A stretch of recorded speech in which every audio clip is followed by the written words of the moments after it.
কসবায় একই দিনে অবৈধ ড্রেজার মালিকদের ১.৫ লাখ টাকা জরিমানা।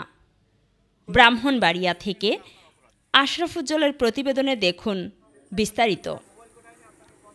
ব্রাহ্মণবাড়িয়ার কসবা উপজেলায় অবৈধ ড্রেজার দিয়ে মাটি কাটার অপরাধে একই দিনে ২ মালিককে মোট ১.৫ লাখ টাকা জরিমানা করা হয়েছে।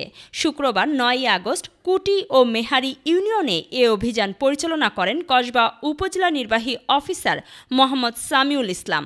পরিবেশ ও জলবায়ু রক্ষায় পরিচালিত এই অভিযানে কসবা থানার পুলিশ সহায়তা করে।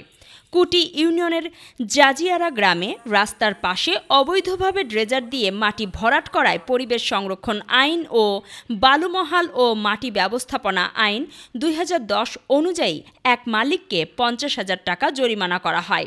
এছাড়া একই দিনে মেহারি ইউনিয়নের বাদল মিয়াকে ড্রেজার দিয়ে মাটি কাটার অপরাধে ১ লাখ টাকা জরিমানা করা হয়।